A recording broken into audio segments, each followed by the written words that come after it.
All right, we've got Primetime Panel this week for the district playoffs. We are here. It's been a long, fun, exciting season and, one of the most fun times of year. Jacob, I think you're very festive with your lights. It looks like you're pretty excited about the holidays coming up. It's going to be spooky this Friday, Halloween night. A lot of games, for the districts are going to be a lot of fun with that aspect to it. But I'm Aaron Moser with Primetime CMAC and MC22. We've got Austin Wolken with Midmo Sports Online. We've got Matt Clark with Capital City, Jacob Siciliano with MC22, and KOMU doing some Friday night fever stuff for them. Very excited to get into this. We're going to start with our district picks, and then we'll get into some CMAC honorees, CMAC Offensive Player of the Year, Defensive Player of the Year, Special Teams Player of the Year, Coach of the Year, maybe a little bit more as well. But really excited to get into this and really break down these districts because, last year it was a little bit easier to pick things. Not so much this year. These districts can go a lot of different directions, maybe a little stacked at the very top seeds, but outside of that, it's really up for grabs. And so I think we'll have a lot of fun discussion around that.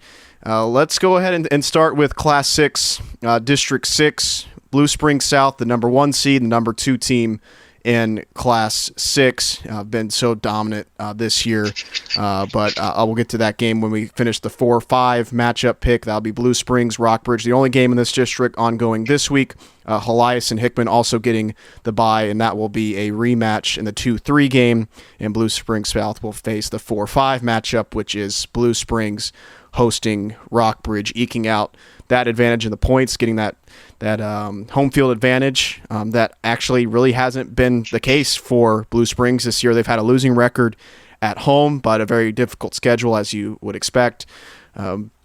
A very interesting matchup, to say the least. I have a lot of things to say, but I think I'll hand this one off to Austin to start. Just whatever your thoughts are here and making your picks. We'll go through each game one by one, and if you have something you want to break down, go ahead. But if you also just want to offer a rapid-fire pick, feel free as well. But I'll just start with you, Austin. This Blue Springs 4-5 game hosting Rockbridge.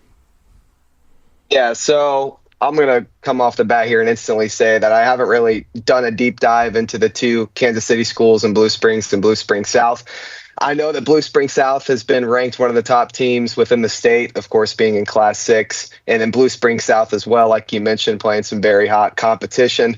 But we all know Rockbridge is a very talented team here in mid-Missouri and Columbia. They have been in the past, and they had a little bit of a down season, some things that really haven't gone their way. But I think they have a very talented roster that could put a punishing to this Blue Springs South team. Rockbridge, I think, has the capability to beat Blue Springs South. And, yeah. Oh, I thought Matt was going to say something. And, yeah, I mean, we saw it with the one game I've seen from Rockbridge this year, Helias and Rockbridge. The defense looked phenomenal. And if they can put that defense on display against Blue Springs, I think Rockbridge has a pretty good shot at moving on. Helias and Hickman, we were talking about it before we started recording I'll here. Hold you off there. I think I want to go. Oh, perfect. Yeah, hold me off. Yeah. So I'll just go to you, Matt, next. Your thoughts on this Blue Springs Rockbridge game?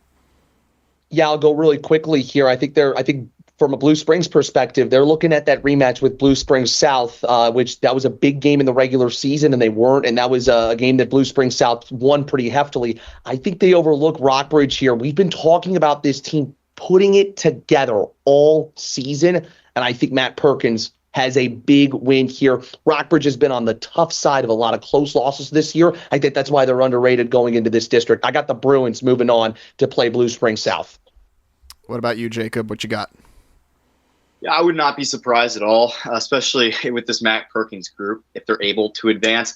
I just feel terrible for whoever has to play Blue Springs South because that team has been an absolute buzzsaw this year. Rockbridge has looked really good at times. Like they've had games where it seems like stuff has clicked. And then other times, I mean, just some absolute blunders and some very frustrating games. And like Matt mentioned, there's the games like Hickman that just one play changes things, haven't gone the way of the Bruins. But then against some really solid competition, like we saw earlier in the year against Park Hill South that Aaron and I were on the call for, just frustration and a very, I hate saying this, it's a very undisciplined Rockbridge team. And I have never seen in my 4 years of covering football a Rockbridge team that has not been disciplined under Matt Perkins.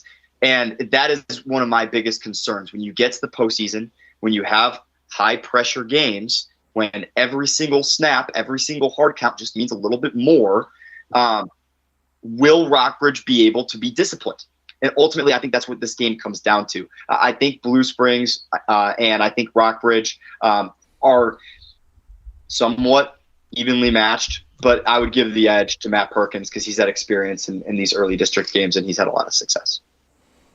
Yeah, and so that brings it to me here. I have pretty much just tried to find ways here to see Rockbridge's chances in this game. I've gotten to see them in person 4 times now. Got to see them this past week against Francis Howell, a pretty decent Francis Howell team, not the teams of the past with Norfleet or Jude James. So that you have to keep that in perspective. But they intercepted Derek Chupp 5 times. I mean, that defense continues to be prolific and elite. I mean, Chupp had been intercepted 5 times all the previous 8 weeks before, and they doubled them up, and they converted those into points. They did what they had to do in the short fields they were given, got up to that 21-0 lead. And, the passing game still didn't really, have a big flash, and the pan kind of play during the game, missed out on a deep ball story of the year here for Rockbridge, but the run game was there with Micah Sanford and Grant Hyde, and that is what it's all about. Going into this, picking it, I'm not going to lean on whether this passing game has an explosive aspect to it the way it has, and 4 of their 5 wins, you look at the wins over Smith Cotton, Jeff City, Battle, Camdenton, what you would say is manageable games for them. Offense has looked fantastic. And 4 losses, not so much, at least in the passing game. But this is a Blue Springs team that allowed 250 yards rushing by Lee Summit North, and that's where the door is open. If Grant Hyde gets going, he had all the juice in the game against Francis Howell. He had it against Capital City, gave the Cavs all the trouble in the world. And if they can just lean on that run game and that defense, a sophomore quarterback making his first playoff start, all that will be factored in. I do see the avenue here because Blue Springs has not been a fantastic home team this year. Just 1 home win. They've actually been much better on the road, undefeated away from their stadium. So that's where the opening I see. I don't think Rockbridge has played too poorly on the road this year. Even that Capital City loss, their offense got going. They ran the ball extremely well. And so that's where I see the door open here, and I think I'm going to make the pick for Rockbridge to kind of pull off an upset against Blue Springs. I think they found their mojo again last week against Francis Howell, and I think they carried that momentum into a round 1 victory. So we'll move on here straight into the Blue Springs South Rockbridge matchup 1 versus 5, at least how I have it picked. Blue Springs South has not allowed double-digit points in their last 7 games and have not scored less than 31 all year, and they just dominated everybody on their schedule, regardless if they were a top 10 team or not. Beat number 7 Liberty, 8-1 team, 42-3. Lee Summit North they beat 34-7. Number 6 team in the class, 6-3 record this year, and then as Matt talked about, beat Blue Springs 35-7. So not only did they dominate this year, they dominated the best of their competition. They have looked as good as anybody this year, and that's why I have no delusions here of picking another upset for Rockbridge. I think Blue Springs South is too much, and they advance to the district title game. I'll go to you, Matt. Yeah, I'll just jump in. I think in Class 6, it feels like there's a crash course for a state quarterfinal between Blue Springs South and Nixa. And if that's the case, I think that could be one of the games of the year in the state of Missouri. Blue Springs South wins over Rockbridge. It's tough to go to KC in 2 consecutive weeks for the Bruins. What do you got, Jacob? I said it earlier. It's a buzz off. Like you said the statistics. These guys simply do not lose. They put up points in big ways, and they control the football game. And again, you're having to drive all the way out to Kansas City, like Matt mentioned, for the second consecutive week. Big time underdogs and a team that has huge momentum going forward. I think Matt Perkins can pull the Eli Drinkwitz role as much as he can. And nobody believes in us. We've got something to prove, especially on the road. And maybe something could happen, but Rockbridge would need something short of a miracle to really go in and pull this off against a Blue Springs South team that just has had every rolling for them in every statistical category, offensively and defensively. So I take Blue Springs South. What do you got, Austin? Yeah, I'm not going to beat around the bush either. It's Blue Springs South, obviously, in this game. They're way too talented, and to just punch on the points that those two guys made, I mean, to travel to Kansas City is not easy. Blue Springs South has dominated every single team they've played this year, and I don't see that changing in districts as well. I mean, so give me Blue Springs South. Yeah, and if you had Blue Springs too, I mean, that rematch obviously would be tough to play.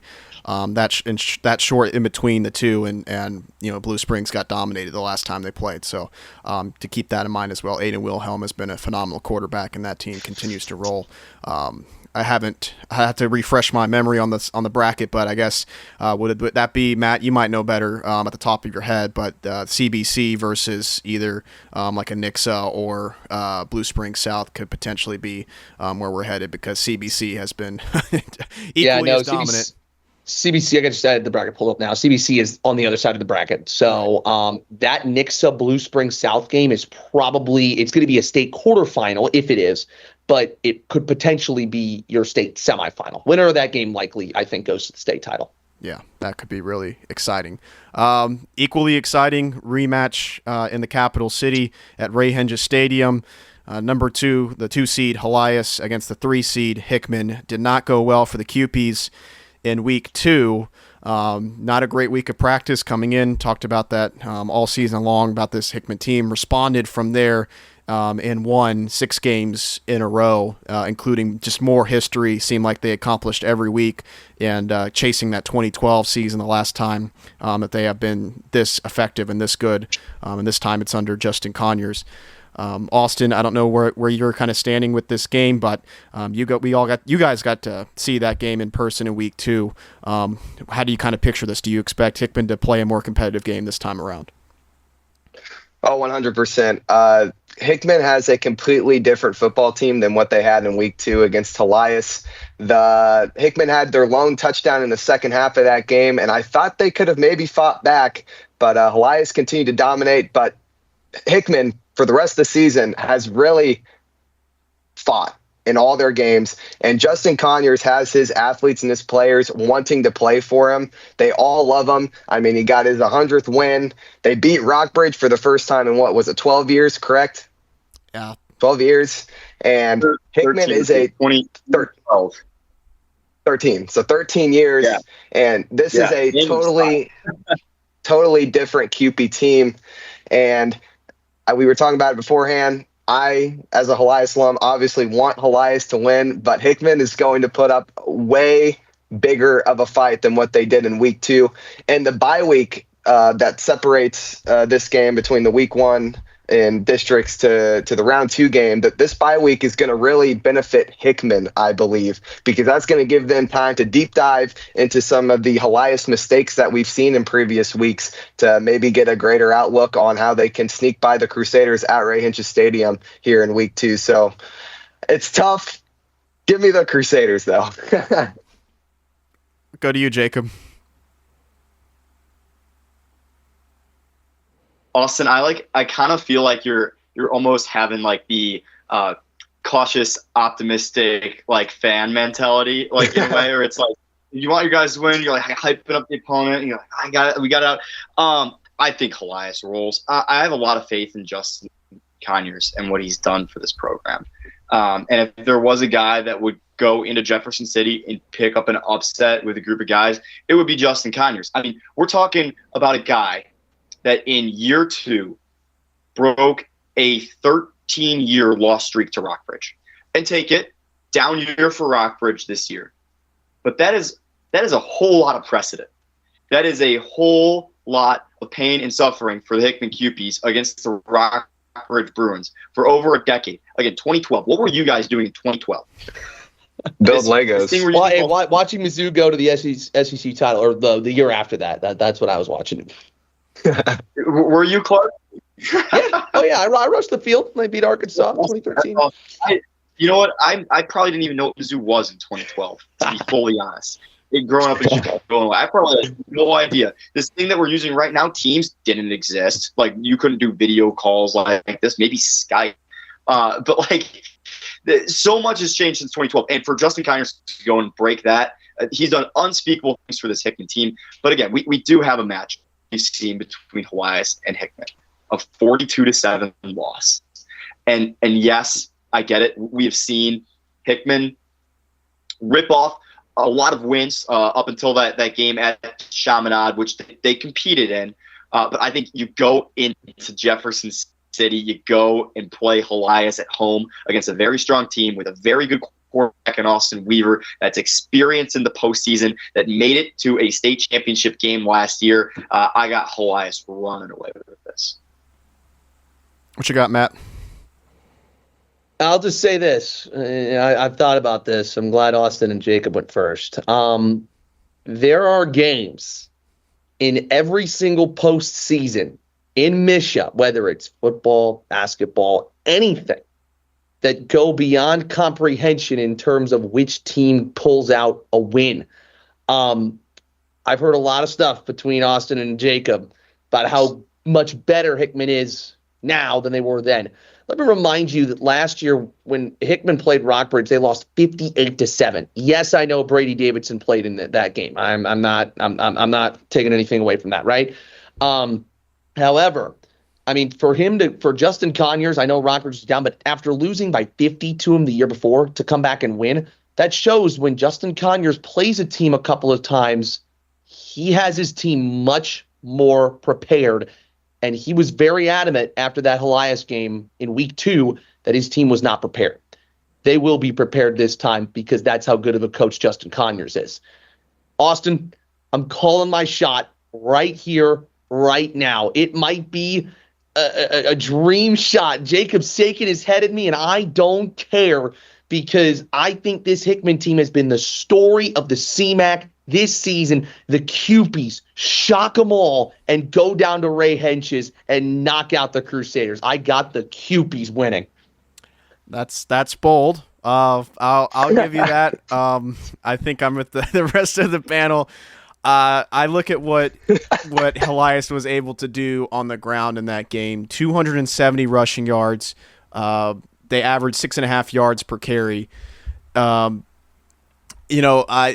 was bouncing back from that Hannibal game where they had just 31 rushing yards. So they completely flipped there and have rolled since that point. I kind of just echo what, Hickman obviously kind of improved as the season went on, took advantage of the Capital City mistakes, built the momentum from that fourth quarter on. But I look at what, Helias, even with the mistakes the past few weeks, the uncharacteristic turnovers, not playing well in the special teams against Lift for Life. Deshaun Moss had a game, 244 return yards and a couple of touchdowns returned back. But there is a reason why Helias plays a Lift for Life at the end of the year, the past couple of years, and that's to play that speed, so that way they know what to expect going into the district playoffs. And so they know what to expect here from Hickman. It's just hard for me to not pick Helias at this moment. Obviously, with the consistency and with Austin Weaver and just the experience that this line of scrimmage play has gotten now 9 games under their belt. If you wanted to beat Helias this year, you should have done it earlier in the year because this is a team that is gelled. And I expect them to be playing Blue Springs South. Matt, you're going to have Hickman versus Blue Springs South here, but I think the rest of us are going to have the 1 versus the 2 seed. And this is where I think the ship ends its route here for Helias, ends its journey because Blue Springs South is just that good this year. And if Helias was in Class 5, I absolutely would be picking them for a rematch with Platte County in the state championship game. But when you're moved up 2 classes, it's just too much to face Blue Springs South at this moment, especially with Blue Springs South having a home field advantage. We talked about in the Hickman matchup that Helias is now 47-5 since 2019 at home. But having to go on the road changes the dynamic, and I just don't know if they're going to have enough of the magic they had in the postseason run last year to overcome an absolutely dominant Blue Springs South team. So, Austin, I don't know how you feel about that. Yeah, I want to choose with my heart, but my mind is leaning somewhere else. That's probably not too positive for the Crusaders. Hey, Austin, choose with your heart. I just chose with my heart. That means you can too. I can follow my heart. Even with that vote of confidence from Matt there, I still don't think I can go with the Crusaders. And darn do I hope they can prove me wrong on November 14th. But it's going to be a hard-fought battle. I mean, we saw it last year in the playoffs. The Crusaders, they found a way to win games. Did they have a little bit of luck on their side, though? Maybe. Will that luck return this year? Like I said, I hope so. But they're going to need a lot of it against Blue Springs South. And I think they have a better chance of winning this game than from what I thought a couple weeks ago. I mean, Austin Weaver's performance against Live for Life was phenomenal. 5 rushing touchdowns. He didn't try to do anything too much. He secured the football, did his job, and if receivers were open, he found them. If not, he kept it himself and got positive yards. And I feel like if Weaver can do that against Blue Springs South, obviously it's going to be tough. It's going to be a little bit of a closer game, but give me Blue Springs South. Sorry, Crusader Nation. What you got, Jacob? I actually just spent this past weekend with Bryce Allen. I don't know if you guys remember that name. Oh, yeah. Crusader, offensive lineman, defensive lineman. And we talked about Helias moving up class. We talked about the magic that they had in the postseason last year with that touchdown. I believe it was Logan Hillman in the back corner of the end zone to send them to state, the state championship. And Helias had a magical run last year, and obviously it fell just short. It's going to be different in Class 6. I have a lot of faith in this Helias team. I think they are a good team. But to Aaron's point, are they a Class 6 state championship team? It's tough when you have guys playing both sides of the football. They have explosive playmakers. They have guys like Jordan Sykes, who is I loved hearing the story of Jordan Sykes, too. Apparently this guy, a year before, was kind of just one of those JV dudes. Hung out on JV, got some reps, but was just one of those pieces in the side. And then this year just exploded out of nowhere. And he's one of the most dynamic, one of the most explosive, one of those highlight reel style players for Helias. They have the athleticism, they have the guys, but they're going up against a Blue Springs South team that has a bunch of guys just like Jordan Sykes, just like Austin Weaver, just like all the pieces on this, like Hillman, but they're only playing one side of the football. They're not playing two. They're well rested, they're well coached, they're specialized, and when you're able to have a larger program like you are playing in Class 6 and actually be a class-size school with Class 6 enrollment going up against a private school that's playing up due to championship factor, 2 classes, which we can have a whole podcast on how ridiculous that is. If we're going to do this, why don't we just split everything off like Tennessee? How many times did we bring that up on broadcasts this year, Aaron? Plenty. But it's going to be too much for Helias. And as much as I would love to see them continue their postseason magic, I don't think this game is within a score. I think it's 2+ scores in this football game. Go ahead, Matt. Yeah, I'll go quick. I picked Hickman once against an INO team. Why don't I do it again? No, I'm just kidding. Blue Springs South here, and it would be Blue Springs South, regardless of its Hickman or Helias. I actually think Blue Springs South can go beat Nixa, but don't tell anybody in Southwest Missouri that. I think that's absolutely fair. That's it. That's our picks. Blue Springs South. Shocker, chalk there for Class 6 District 6. But I think the rest of the district is going to be extremely exciting to watch. Every team finished with the above 500 record, which tells you everything you need to know about that district. Moving on to Class 5, District 5, different look this year. You don't have to face Helias in this district, so that has opened the door for a lot of different teams to make a run in the postseason. The 1 seed is Lebanon. They have gotten the first round bye with Capital City falling to Belleville East to finish the year. So they're the 2 seed. They host the 7 seed Hillcrest. Glendale, the 3 seed, host Waynesville, the 6 seed, and then Jefferson City versus Camdenton in a rematch in the 4-5 matchup at Adkins Stadium. So let's start right there. Week 1 matchup, 17-7 victory for Jeff City, but a lot has changed since that game, especially with Camdenton switching offense midway through the year back to the spread. They started the year by scoring over 20 points just once through their first 6 games. Over their last 2 conference games, I'm going to scratch out the Southeast game. That's a cupcake game to end the year. But the last 2 conference games against a good Hickman team, 32.5 points over those last 2. So obviously switching the offensive style back to what has been their bread and butter as a program for a while now has been effective, and that has allowed Michael Machino to be an absolute special athlete, finding everybody down the field. He has been insanely good. The 4 seed Jeff City, my concerns there are their defense. They have lost their linebacker, one of their leaders, Josiah Jensen, for the year. And even in their win-over battle where the offense shined, their defense did not. They allowed 40 points, the best offensive performance all year from the Spartans. They allowed Blaine Jungman to throw for 358 yards and 3 touchdowns, and not taking anything away from battle. The fact that you allowed that much is certainly a concern in this game.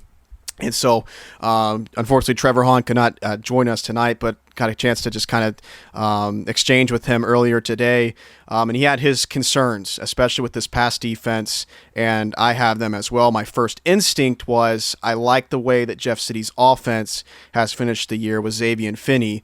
If they can, I think this is going to be a shootout of a game. I don't think there's going to be much resistance on the defensive side of the ball.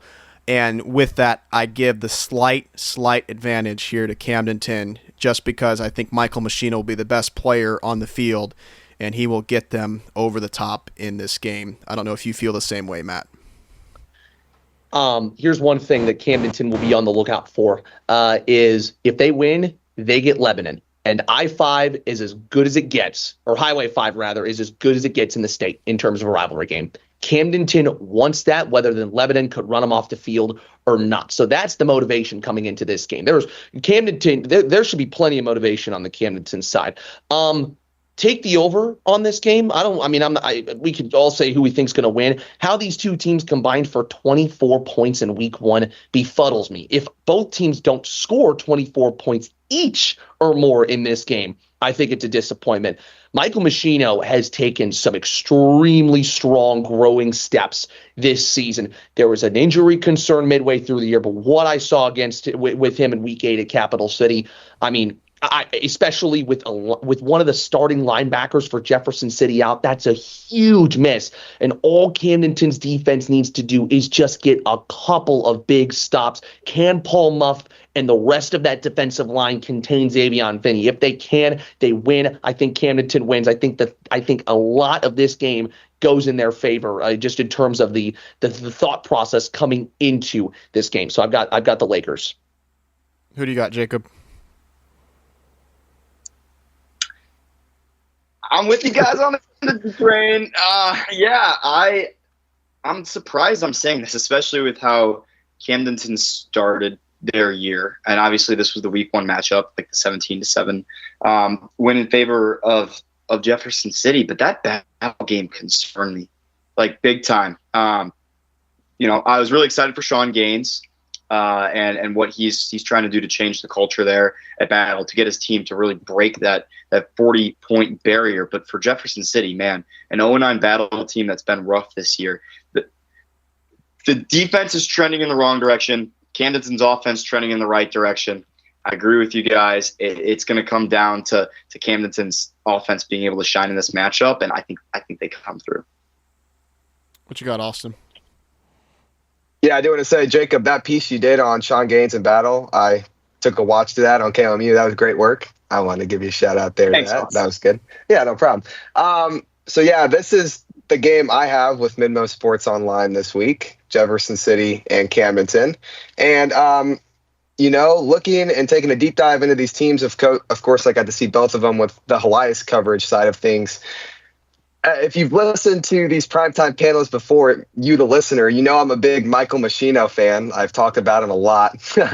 And I'm going to continue to jump on his train, and I think Camdenton is going to win this football game. He's a fantastic quarterback, and I think it's going to be a shootout like we mentioned. But to attest to Aaron's point, I think Michael Machino is going to be the best player on the field Friday night on Halloween, and I think he's going to be scary good. So give me the Lakers. Yeah. Let's just make sure that Hayden Burks, our good friend, does not see our picks because we just went Camdenton across the board there. Yeah, well, I'll make sure to hide that from him. In fact, I don't know if I could even make a pick there. Well, if I guess I'm doing both games, well, give me the Lakers either way. It's fine. There you go. And it was turnovers and special teams that cost the Lakers in week one. I think in a more shootout game, those kind of get glossed over. So this could definitely be a wild one in round one.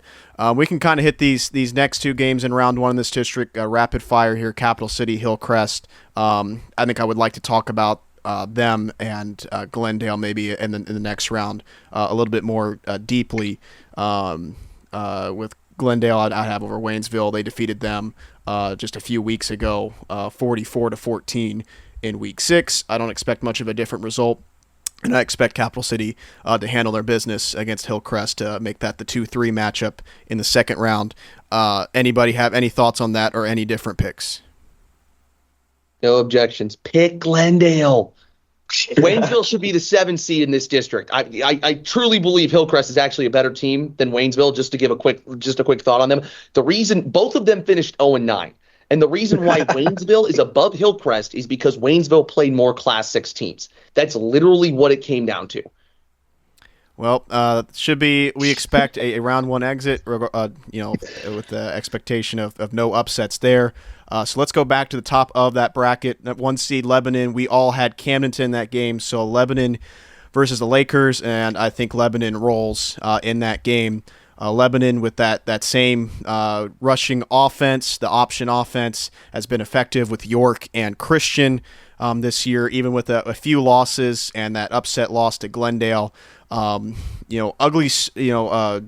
That's for Glendale. I'll get to Glendale in a second, but I expect Lebanon to take care of business against Camdenton. They beat the Lakers a couple of years ago, even when the Lakers had a Durnan at quarterback. So I expect Lebanon to move on to the district championship game. Anybody else have thoughts on that? I would love to pick Camdenton. Would love to see Machino shine, but Lebanon. Is that what you got, Matt? Yeah, fire me up. Highway 5, I already said it already, but Highway 5, in my opinion, is one of the best rivalries in the state. I mean, and the thing is, these two teams have not met since Camdenton left for the CMAC. And that is a huge deal. That was one of the biggest reasons why a lot of people down south of the state capitol were a little frustrated with Camdenton moving to the CMAC, is because you lose this game during the regular season. So I think the fact that Camdenton knew that they were going to be playing Lebanon, likely if they win the game against Jefferson City, I think that hypes everyone up. Highway 5 is always close. I know Lebanon has had a better season than Camdenton, but I'm just going to continue to say it. Highway 5 is always close. I think Lebanon does win, but Camdenton makes it tough on them, and I think it's one of the best atmospheres we see in Missouri high school football this season. Any other thoughts from anybody else? Hope it's close, but I got Lebanon. Same deal for you, Austin? Yeah, Matt's actually got me kind of hyped up for this game. I didn't know that there was a rivalry between these two schools. Yeah. If you see a Camdenton or Lebanon graduate play like here at school or in this area, ask them about Highway 5. And they'll give you the answer. I mean, that's like Mizzou KU. I'm telling you. Camdenton does not like Lebanon. Okay. Lebanon does not like Camdenton. It's ugly. Yeah. Fire me Can you up. compare it to the Highway 54, Mexico Fulton? Yes. All right, so we all have Lebanon in the district championship game. The question is, who would they meet? And that's the 2-seed Capital City versus the 3-seed Glendale. I think equally as intriguing and enticing as that entire Class 6, District 6 bracket. The 2-seed Capital City, ups and downs this year, lost their non-conference games, but they were 4-0 at home with their first win over Rockbridge in program history, but they were just 1-4 on the road. The 3-seed Glendale had an ugly start to the year. Overtime loss. Neosho started 1-3. A 21-point loss to Joplin is their worst performance of the year. But after that loss to Joplin, they rattled off 4 straight wins. In fairness and in context versus inferior competition, outside of the Lebanon upset, which I went back and watched a lot of the fourth quarter of that game. That was trick play city from Glendale to pull that upset, and some of it was controversial as well. So you have to add that in. Yes, there. it was. But Glendale, big upset win versus Lebanon, not what anybody expected, I think. But Glendale themselves just 1-3 on the road this year, and because I don't think that 3-seed is really that strong, even with their wins this year. They had to finish the year against Nixa. That didn't go well as we expected. But I have Capital City in this game, and that is by the simple fact of it's a home game for the Cavs. 4-0 at home this year. Glendale just 1-3 on the road. The Cavs, I'm sure Matt has a ton to say about this, but the self-implosions this year have just been inexplicable. The Helias loss, again, it's just mind-boggling. This team should absolutely be able to play closer games with the Crusaders. Who knows who wins the game at the end, but it's just been mind-boggling. That Hickman loss just doesn't make sense. The way that game went for them, a collapse in the fourth quarter, but I think that's going to hold off until the next week just to kind of give a preview with what my thoughts are for that district championship game. But I think they have enough in the tank to defeat this passing attack by Glendale that can be effective. But I think the Cavs have enough in the tank, especially this being at home, to have that slight advantage over the Falcons to get to the district championship game. I'll go to you, Matt, with you having some thoughts about this.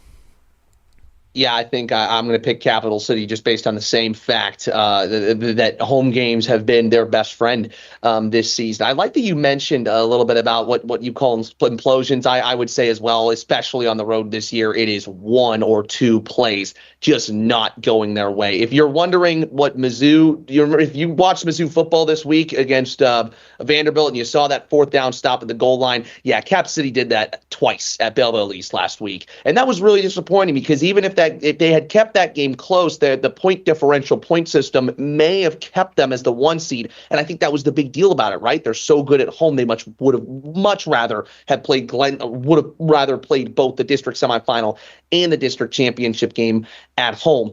As for Glendale, let me introduce you to a guy you've probably never heard of before. His name is Cash Newberry. He's a stud. He's the quarterback for the Falcons, and he broke his jaw midway through the season, came back, led Glendale to the win over Ozark by 1 point, and then did the exact same thing against Lebanon.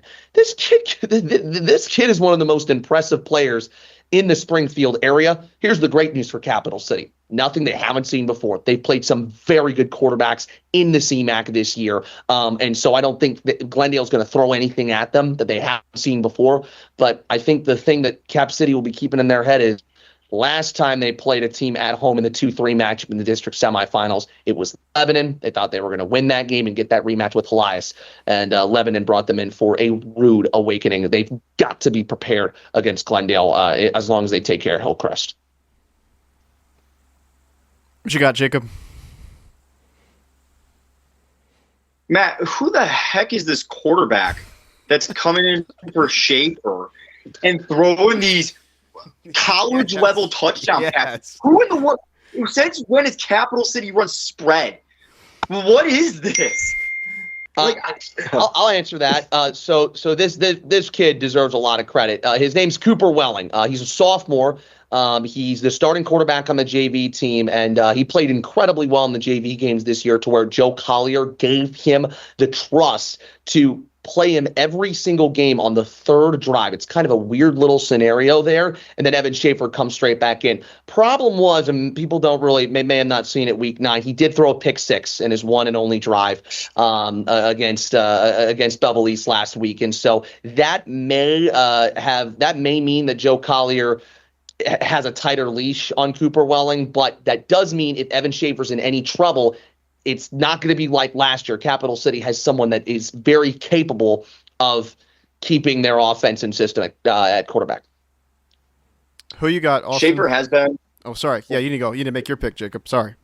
I'm getting I was just saying Schaefer's been a little bit turnover prone this year, especially at the beginning of the season, even in games in which Cap City controlled and they were able to run the ball well. You think back to the battle game, 2 red zone picks for Schaefer. If he's able to mitigate turnovers, I think Cap City can be fine. Obviously, it's crazy. Like this whole thing with Cooper Welling being able to open things up downfield. You have a 1-2 punch with Jalen Thomas and J.Q. Richardson. Like if Cap City is able to run the offense that they want to, which is their split veer, they should win this football game if they can mitigate turnovers. Who you got, Austin? Yeah, I'm going to take Capital City as well. You know, Matt mentioned them not meeting the point system, so staying at the 2 seed. But I think the game against Hillcrest, since they know they're probably going to win, they can treat it as not like a practice, you know, obviously, but really take some time to work on some things and maybe prepare for Glendale and then implement that stuff into that semifinal game. And we obviously mentioned that Schaefer is a little bit turnover prone, but he doesn't have to be if you can just hand the football to JT5K and J.Q. Richardson and let them run all over the field like they've shown they can do all season long. And I think that's how Capital City has to beat Glendale, is just keeping the ball on the ground and letting those 2 workhorses go to work. So give me the CC Cavaliers. And that brings us to the championship game between the 1 seed and the 2 seed again, Lebanon and Capital City. And this is where I just have to hop off the Capital City train. This time, having to play on the road, I did not like how that game went against Lebanon last year. I know they don't have Jax Glendenning anymore, but Christian is a very capable running back himself. And the way that they have imploded on the road this year gives me a lot of pause for this, and I think Lebanon plays a bit more disciplined, and they just get over the top in this game. What do you got, Matt? I will say the good news for Capital City is if they haven't played their best game on the road this year, and so what better time to do it than at Lebanon? But that's why they had to win Week 9. I think this is a toss-up for me if they had this at home. But I agree with you, Aaron. I still remember what happened last year between Cap City and Lebanon, and don't let the record fool you. Lebanon is a very good football team, and then their system, their offense, just even the way they play, especially even at home. They've had some cracks. I'm not going to lie, they've had some cracks. So there's a world here where where Cap City does find something, and they've got to play sort of like they did against Camdenton 2 years ago when they went to Camdenton, and not a lot of people gave him a chance against Cade Durden. They beat him. But I hope they prove me wrong. I do have Lebanon in this game. Who do you got, Jacob? I mean, you're the expert on Cap City, Matt Clark, but I am going to disagree with you here. Let's go. Let's go. This has been an interesting year for Cap. They've lost games that they've been supposed to win, and then it turned out to be, a great football team.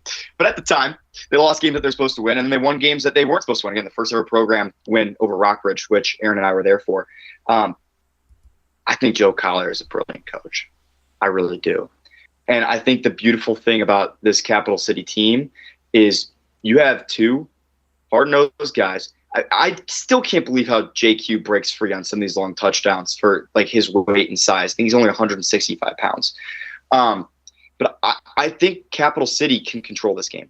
And I think if they can control this game, you give your guy, Jalen Thomas, a shot to have a legacy game in the playoffs. I mean, he's already established himself as the best CMAC rusher, but he has a chance to go down in Missouri history as one of the best rushers if he's really able to take control and bring his team to postseason. This offense doesn't go through Schaefer. This offense doesn't go through Driver. This offense goes through Jalen Thomas. And if they're able to have that consistency through Jalen Thomas, I think they can control the clock and win this football game. One final note on that. It is worth mentioning that Jalen Thomas was injured and took 2 carries against Lebanon in last year's meeting. And so if Jalen Thomas is fully healthy, that game's going to mean a lot to him. That's a great point, Matt. Thank you for bringing that up. I forgot about that. I still think I'd have Lebanon with just a bit of edge there, but that's a fantastic point. We got Austin. Yeah, I'm also going to disagree with Matt and go with Capital City. This makes me look really bad, guys. Makes me look Thankfully, I'm with you, bad. Matt, so I guess we'll ride the ship together.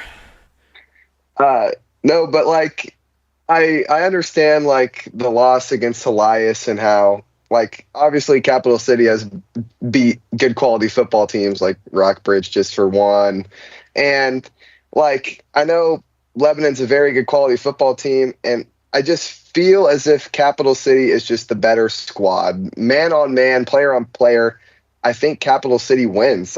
They have the skill players, they have the coaching, and I think they have the momentum to take down this Lebanon team and to win a district championship this year. So give me the Capital City Cavaliers.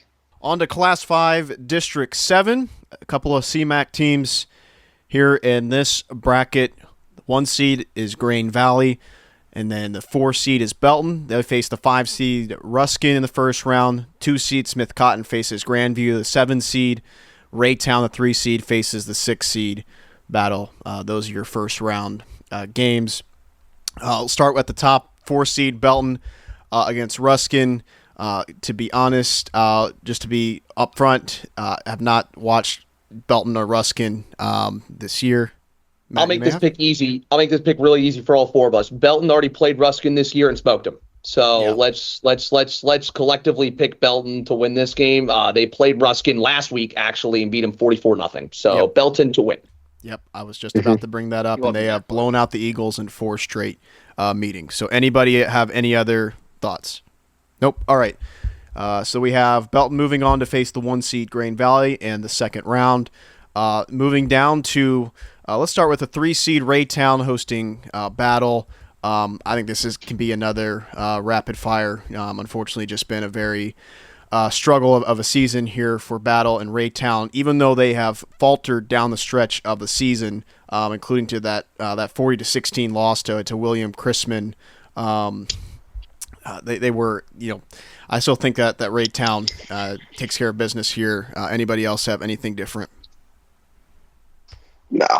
No, 1 point on this Raytown game, though. You look at Raytown's wins this season, and the quality of wins for Raytown is not sensational here.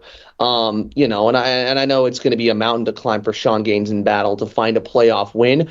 But I was encouraged by what we saw against Jefferson City. So don't count them out until they're counted out in this game. All right, then we have the 2 seed Smith Cotton hosting Grandview. Be huge for Smith Cotton to pick up their first district win since 2021. Anybody else have anything different than Smith Cotton moving on to the second round? All right, all in agreement here. So we've got the 1 seed Grain Valley facing the 4 seed Belton, the 2 seed Smith Cotton facing the 3 seed Raytown. Starting at the top, definitely have Grain Valley here moving on. They beat the 3, 4, and 5 seeds of this district by an average of 35 a game. I don't have anything else to say there. Grain Valley on to the championship game. Anybody else have anything? They beat Belton 63-25. This Grain Valley offense is good with a capital G. They're one of the few teams to score some points on Platte County. Now, the defense did not do good in that game, but, thing to think about. Yeah, give me the Eagles. Jacob, same thing? Same way. All right. Probably the most compelling matchup of this district is Smith Cotton. We have right now hosting Raytown. Smith Cotton has been incredibly reliant on their defense all year. In their wins, they have held their opponents to 14 points a game. They have scored 3 touchdowns in a game just 3 times this year. And as I mentioned, Raytown kind of faltered down the stretch dominated by Green Valley last in week 1, 34-7.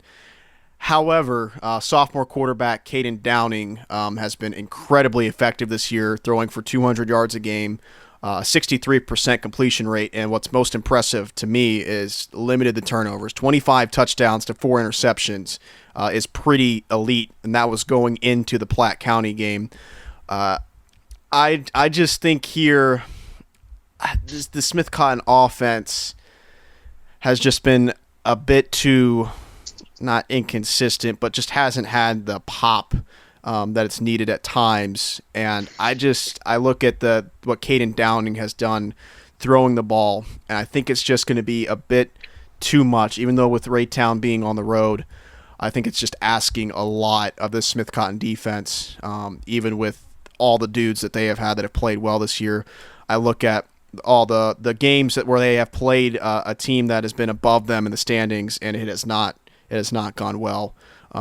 Credit to them, really high level praise for what they have done the rest of their schedule, but otherwise I just don't think they have fared well against the best competition they have faced, and so that's where I think this is an opening for Raytown to eke out a win on the road in Sedalia. What do you got, Jacob?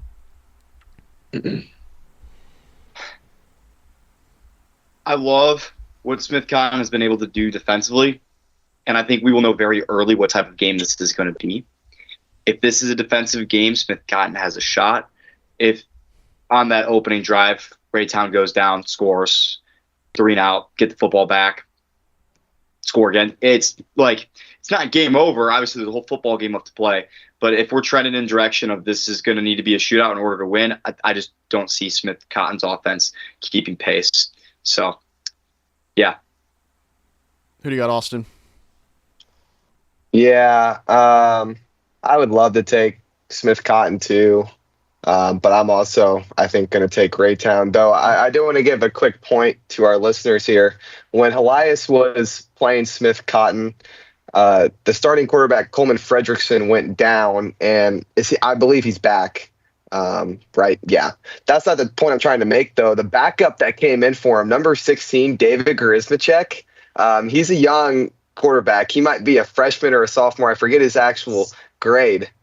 Matt, you know? I think he's a sophomore. But Yeah, I love sophomore. that name made the podcast. That's awesome. Yeah, David Garismachek's got a real future at quarterback for the Tigers. Me and Brad were talking about it. He could sling a football, and if he can get a little bit of height to him, and he's obviously got some playmakers to work with in his sophomore and freshman and upcoming classes, he could be a really good bright spot for this Tigers team in the future. But I wanted to get his name in there because I had high praise for him after his performance against Elias. Obviously, it wasn't the best just throwing him into the fire, but he showed a lot of positive traits as a sophomore at the varsity level. But to not dive away from my point, I will take Raytown. I feel like I played devil's advocate a lot tonight. So why not play it again here? Okay.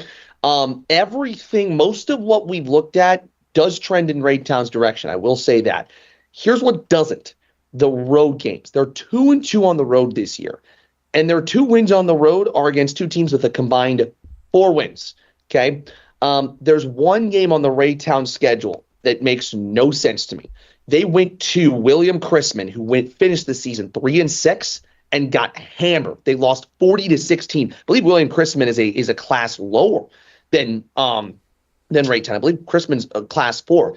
So that doesn't make a ton of sense to me. And as a result, this is a game where where Smith Cotton can use the crowd in Sedalia to its advantage. This is going to be the biggest game in Smith Cotton football over the last decade. And I think that if those who go to that game in 2 weeks' time make it a cauldron, make it the toughest atmosphere to play in the state, I think those players for Smith Cotton can use that energy to make something happen here. There's a lot of guys that are playing for their varsity careers, including Smith Cotton's star, Dax Whisker.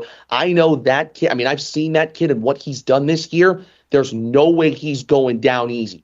I think Smith Cotton at home against a Raytown team who's really faltered at the end of this year. Give me the Tigers. I think that's certainly. I think this game could obviously go either way. just to make some additional points, I do think that even though with Raytown faltering down the stretch, getting to play Battle in the first round gives them a chance for their offense to get back on track. And to your point about William Chrisman, they are a Class 5 school, but the season has not gone well for them. They lost to Truman. They got shut out by Fort Osage, lost to Ruskin, Van Horn, yada yada.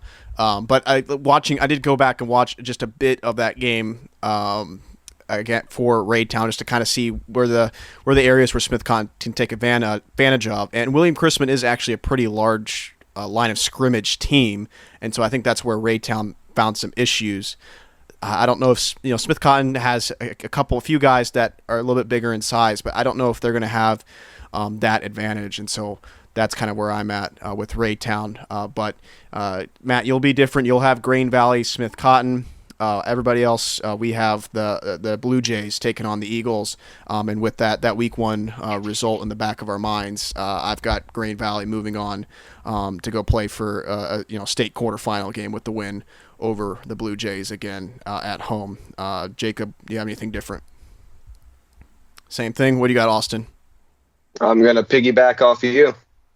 And then Matt, what do you think Smith Cotton could potentially do in this matchup?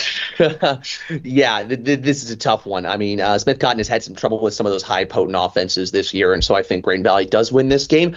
And as a prize for Grain Valley winning the Class 5 District 7 championship, oh boy, they get to play Platte County. Good luck with that. So just to kind of summarize, we all had Blue Springs South. Moving on in Class 6, District 6. Class 5, District 5, we were divided. Me and Matt had Lebanon moving on. Jacob and Austin had Capital City. And then we all have Grain Valley for Class 5, District 7. So moving on from our picks to now kind of our selections for the honorees of the players of the year in the CMAC. Those won't get voted on by the coaches and such until a little bit later on, but I think it's a good opportunity here with everybody playing the same amount of games after this regular season to go ahead and kind of see where our thoughts are at. Let's just start with the CMAC Offensive Player of the Year.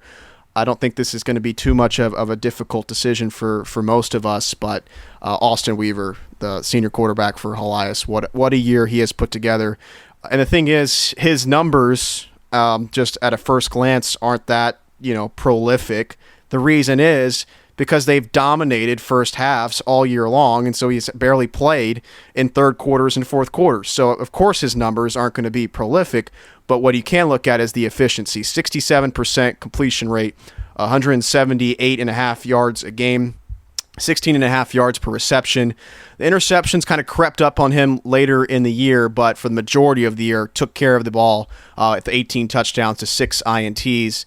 And then what he's continued to do, putting the weight of the running game at times on his shoulders, as Austin mentioned, a 5-touchdown performance. They just went back to the well over and over to him against Lift for Life in the red zone and inside the 10-yard line. So he finishes the year with over 100 carries. Last year he had 148 carries through 14 games, and now this year 101 carries through 9 games, and that includes 31 total touchdowns with 13 touchdowns on the ground. He had 30 total touchdowns all through 14 games last year. But outside the numbers, the dude just stepped up and played in their biggest games.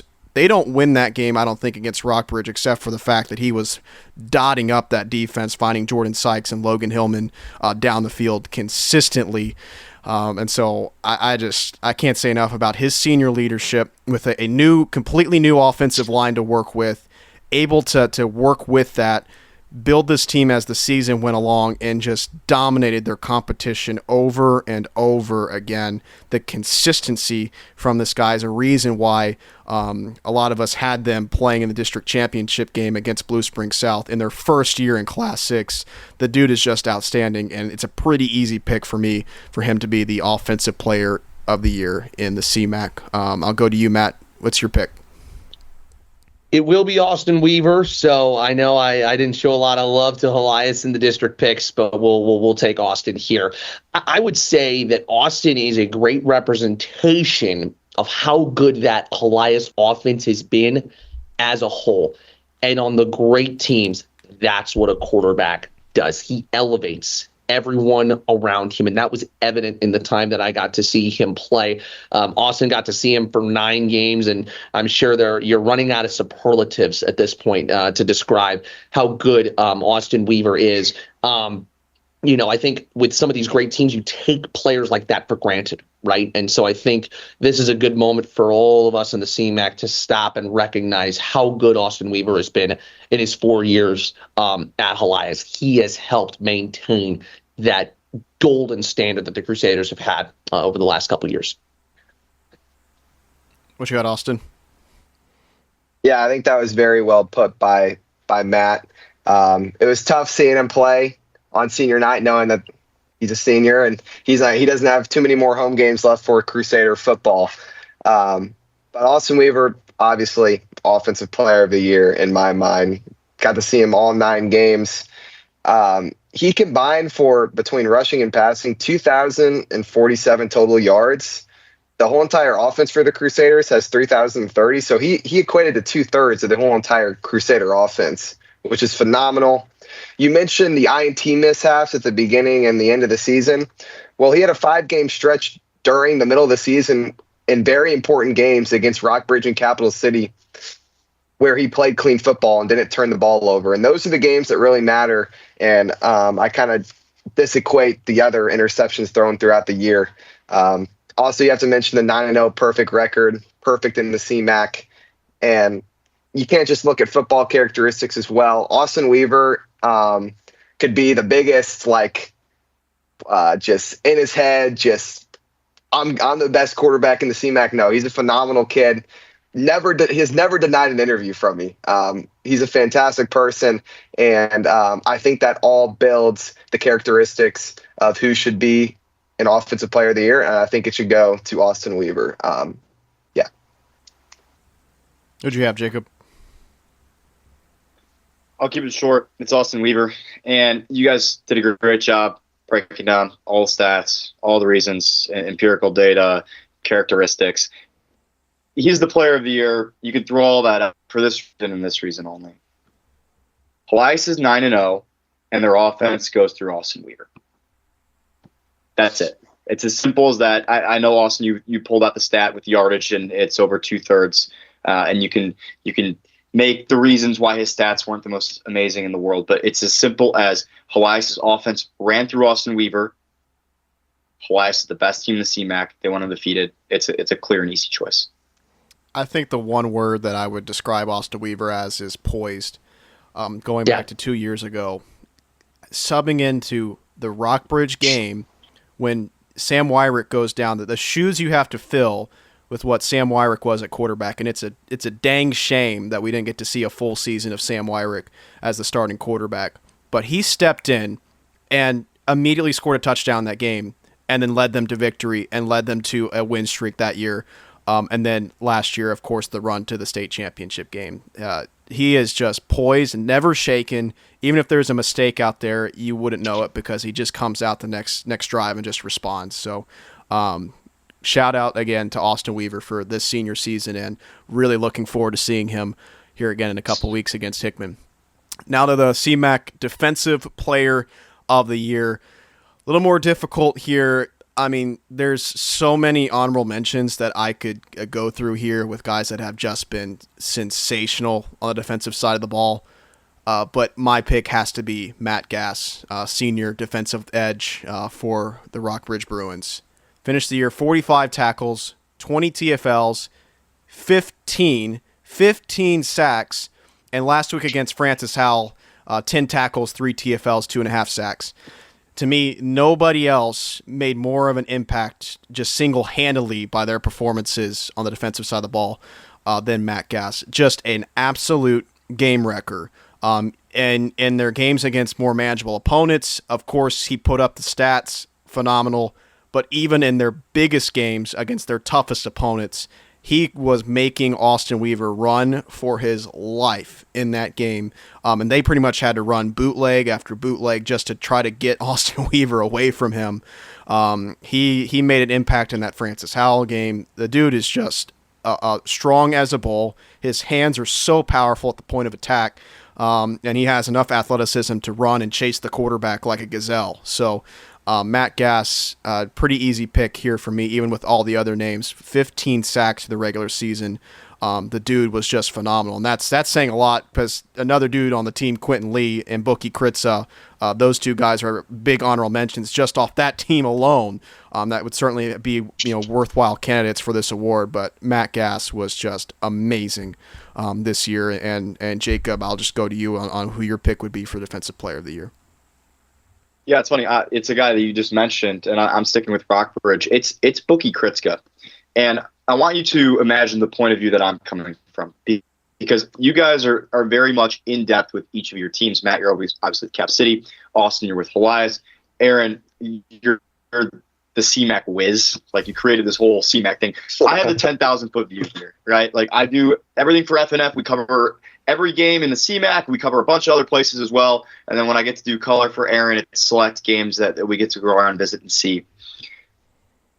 I don't know if I've seen many defensive players like Bookie Kritza, and this is purely observational. But the guy flies. He's extremely fast. He, in my opinion, is the hardest hitting player in the CMAC. That guy is seeking contact, and he is running through bodies constantly. And then not just the fact that he can play safety and defensive back, and he probably can backer as well. He gets snaps on offense and makes plays on offense too. So not only is he a guy that can be utilized all over the defense, and he plays both ways. He started as a defensive player, and Matt Perkins says he doesn't like to have his guys go both ways. But Bookie Kritza is simply so good at the game of football and being an athletic individual that he found his way taking offensive reps and scoring touchdowns for the Bruins as well. So for me, because of his speed and because of his power and just his ability to constantly, from the defensive back position, find his way into the backfield, it's Bookie Kritza. It's important to remember, too, the dude is just a junior. So him and Quentin Lee are back for next year. It's just insane. Matt Gass is a great selection, too. I mean, Matt Gass, I mean, you can hand it to any of those three guys in Quentin Lee, Bookie Kritza, or Matt Gass, and I would not have any qualms. Who do you have, Austin? A lot of Helias names could be up there as well. Yeah, Logan Hillman won it last year. He's had a great year. Interceptions are a little bit down, but when you have 6 last year, that's going to be tough to bounce back and get as many as that or even more.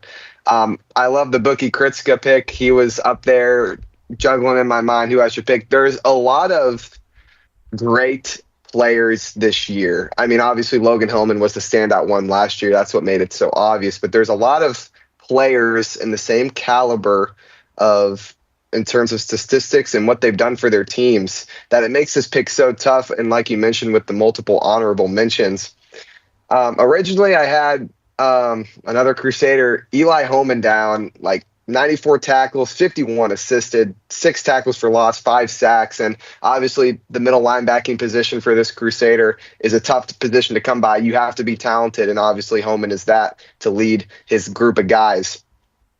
But 15 sacks from Matt Gass is just flat out unbelievable.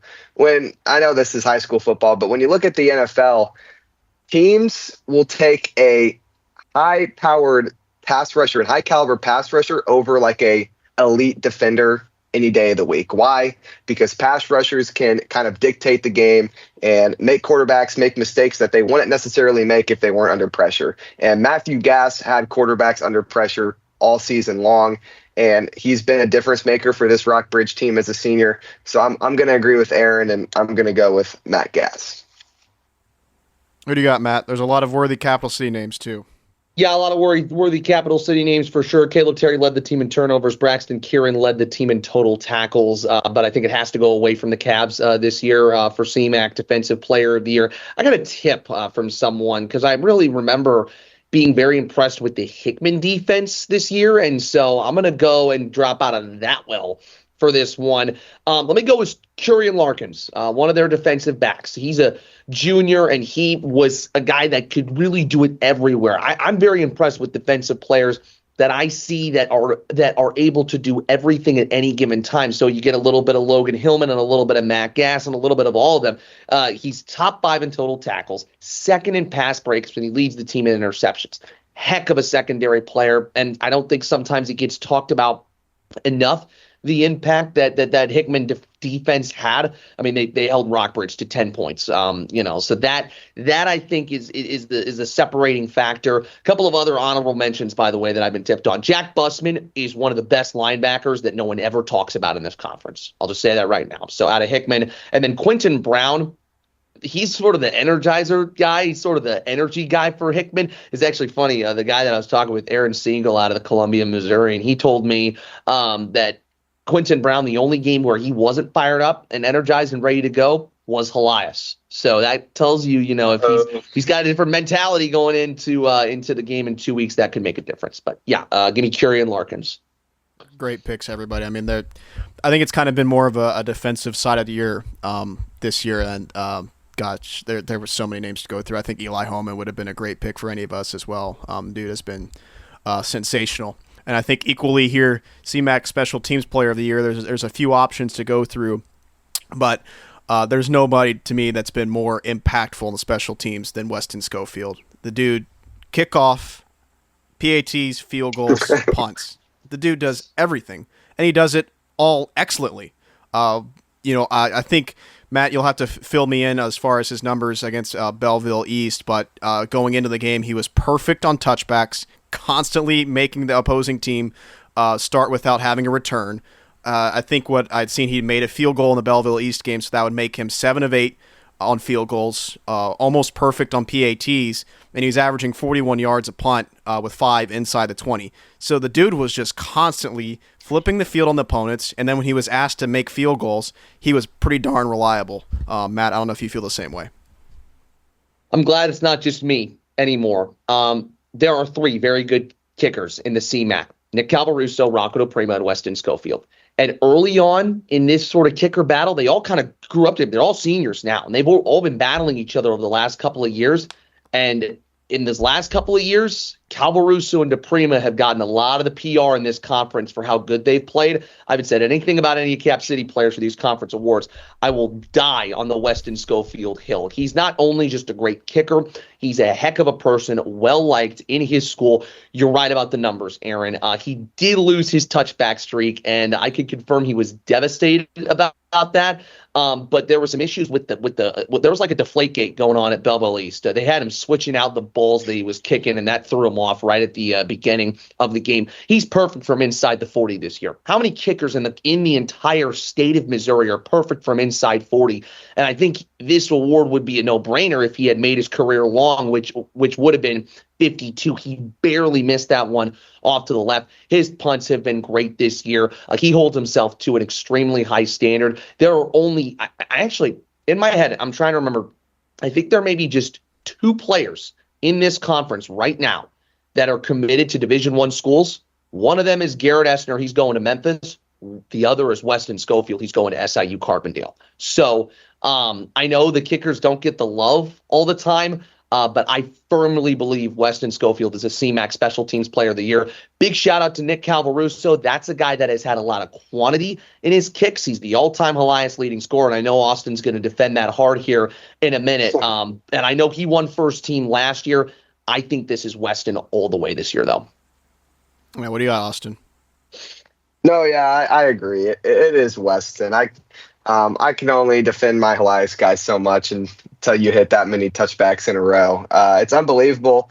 And not to be a Debbie Downer on my Helias kickers, but from what I expected this year, like the Rockbridge game, they were a little iffy, and I feel like the kicking could have been a little bit better this year. But that's besides the point.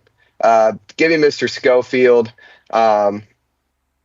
Yeah, I mean, if you can kick and punt and do it at that good of a level, I think you deserve to be the Special Teams Player of the Year. And yeah, give me Schofield. One more thing though, you mentioned D1 players, Alex Wood as well for yes. Is it Southern Illinois, correct? Illinois State. Illinois State. I should Alex. know that. I should know that. It's getting a little late. Yeah. I think there's going to be a few other guys too that eventually go D1 as well. Some very talented guys at the top of the conference. Jacob, who'd you have? It's Weston Schofield. I had the pleasure of watching him kick and extend that touchback streak. It's unreal. It's unreal. And I didn't know the stat about perfect inside the 40 until one of y'all just mentioned it, and like that in itself doesn't surprise me. Like, this guy's been so consistent. He's been so accurate this year. Big shout out to Rocco DePrima. I mean, he's going to be a great kicker for a long time. Hopefully, continues his career into college. The one thing I'd give DePrima is he's got the distance. Like, that guy, like, you watch him in warmups too. Like, he's out there at like the 50-yard line knocking these like 60-yard field goals, and it's like, it's impressive, like what he can do with the strength of his leg. But when it comes down to special teams player of the year, and you're able to add in not just the accuracy that Schofield has from the kicking position, but the ability to pin teams back time and time again as a punter, like, he was so great in both areas. And for the all-around encompassing special teams player of the year award, it's no doubt Schofield. Yeah, I think those three guys have been phenomenal. You know, Rocco hitting 2 50-yard field goals this year, missed a 61-yarder by inches versus Camdenton. Like, he sent that screenshot on Twitter, and I was like blown away. This kid like almost hit a 60-yard field goal in high school. And then of course what Nick Calvaruso has done, just consistency throughout his entire career has been phenomenal. Now we have our CMAC Coach of the Year. Look, I've got an honorable mention of Josh Gray, but there's just no doubt about it what Justin Conyers has freaking done. Yeah. I mean, last year, you expected improvement, and it was like, okay, this guy just won 4 games after they were winless the previous year. Like, that was already an insane step, and it's like, I think that they're going to take another step this year, going into the preseason. And then I went to practice, did the interviews, and I was just absolutely blown away with the level of practice that this guy is running now. Their conditioning level, their athleticism, just an complete 180 from where this team was at. It's just unbelievable. It's unfathomable the history this guy has continued to make week on week, that you just went into the season and were like, that would be incredible if they got there, but if they don't, you totally understand. But it's just Justin Conyers wins wherever he goes. The dude just wins. Go ahead, Matt. He's unreal. Yeah, give me Justin Conyers. I pushed for us to have this Coach of the Year segment just so that I could just go on again about how good Justin Conyers is. And by the way, this did not start beautiful last year. They gave up 90 to Helias. That game didn't make it into the fourth quarter, and you thought then, oh boy, it's going to be quite the ride. And then I got to see them, I think, the next week, and I said, hey, there's something there with this team.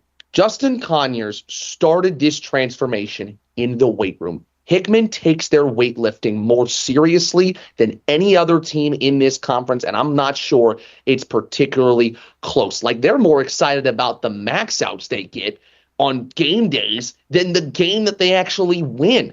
And so it's a massive testament to the excitement that this program has. You're right, Aaron. Justin Conyers wins wherever he goes, and when he's through with his coaching career, you've got to put him down as one of the most impressive coaches the Mid-Missouri has ever seen, ever. I think I would love to know who the coaches are in Missouri that have been the fastest to get to 100 wins, because he would be absolutely up there. Like, it just doesn't take long for him to completely flip a program. Who do you got, Austin? Yeah, it's got to be my guy, Justin Conyers. He's been fabulous. I talked about this briefly on the panel before. I met him for the first time when they came over to Ray Hinch's, and just a phenomenal guy as well. You can really, really tell that he's kind of like Dan Campbell-esque. Like, I think he just gives it all into his players, and they're starting to put it out on the field for him.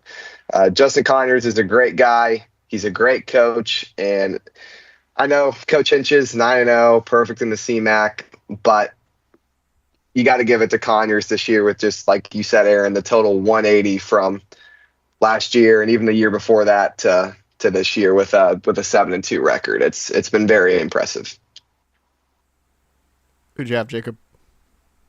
Oh, it's Justin Conyers for sure. What he's been able to do in year 2 has been unreal. as you guys mentioned, wins wherever he goes. It's hilarious to me too. I've known Justin for a couple of years now through KOMU. Some stories I did on him back when he was over in Hallsville. But it's funny because the weight room is a big part of what he does. But he's one of those guys that leads by example. This guy's jacked. Like, I don't know if you guys have had the pleasure of meeting Justin. I would love to see. Can we get a lift off between him and Joe Collier, please? Oh my goodness! Oh no! Don't speak it into existence. They'll do it. Huge.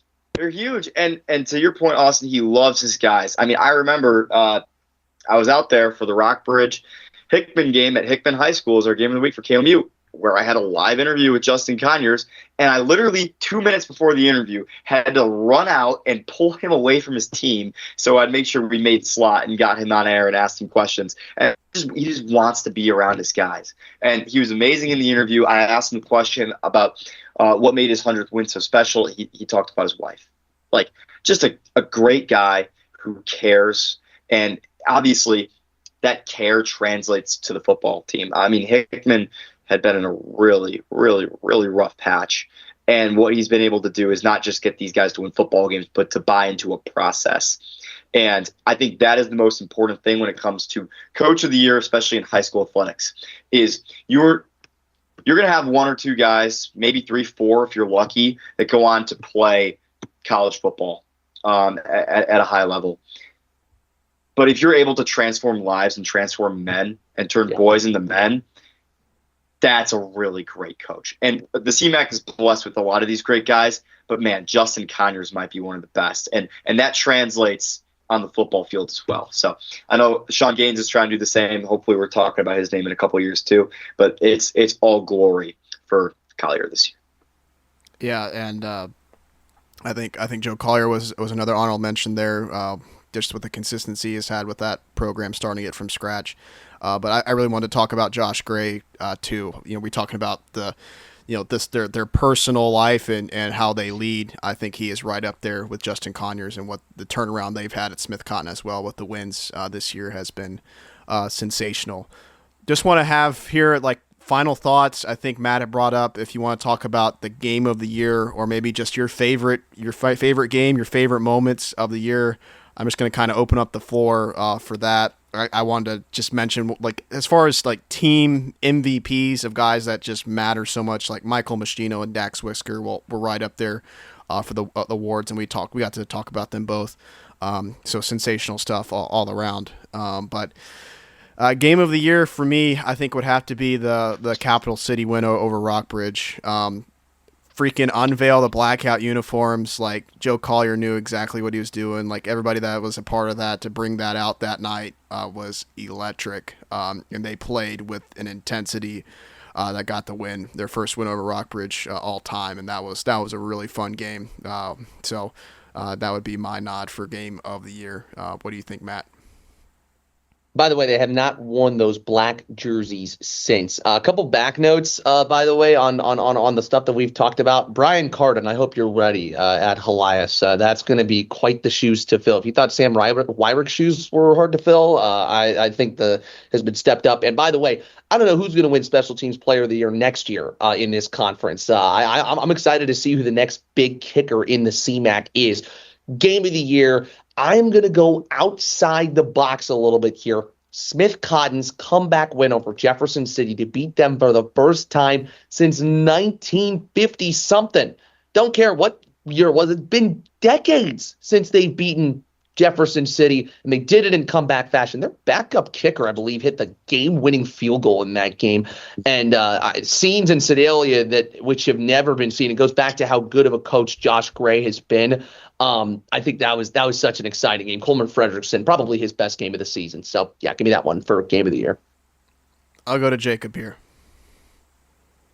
I got to talk about the obvious one, guys. Hickman's win over Rockbridge. The Providence Bowl. It's been played since 2000 consistently. Goes back a little longer than that at Faroe Field, and then you get to the year 2012, which is the last time that Hickman won it, until Justin Conyers did what Justin Conyers did and turned around this Hickman QP's football team. A last-second field goal to win it in what was a sloppy game, but one of those games that was just like Mizzou Vanderbilt on Saturday, which I'm still talking about so happily. But just the emotion after that game too. I don't know if y'all saw the sights and scenes from Twitter, but from what I've heard from my reporters, it was a crazy sight in the videos I saw, and the joy on Justin Conyers' face. That's a memory that I'm gonna have ingrained in my mind for a long time from that Providence Bowl. So give me that for the game of the year. Yeah, I feel like there was a lot of great games this year that we all got to witness, like the Smith Cotton Jefferson City game, Rockbridge and Hickman. Rockbridge and Elias by itself was a great game. The Jefferson City CC game, that was a bloodbath. Lots of scoring there. But I think in terms of what I got to witness this year with Elias, I talked about it. There wasn't a lot of close games, but I think it was Elias versus Live for Life. I mean, that game was unbelievable. The kick return touchdown to begin the game, my mouth just dropped, and I looked over at Brad, and I was like, we got ourselves a ball game tonight. And Elias was able to figure it out in the second half with some turnovers they were able to create. But I think that's going to be my CMAC game of the year from what I witnessed. Elias versus Live for Life, Week 9. Elias 45, Live for Life 28. Well, guys, we have been talking for a long time. Thank you so much for your time. Another really fun year in the CMAC, and that's why I'm so excited about these district playoffs. You know, kind of it hurts Elias a lot to be moved up a class, but the fact that they're in a class with everybody else winning in that district is just going to make that a ton of fun, and that it opens up the door for Class 5, District 5 as well. And of course, Smith Cotton's resurgence makes that interesting as well. So should be a really exciting postseason starting Thursday, Friday, spooky time, Halloween. That should be a ton of fun. Thank you for tuning in. If you have listened this long, thank you to Jacob, to Austin, to Matt for all their time and great coverage all year long. That's it for Primetime CMAC. We'll see you next time.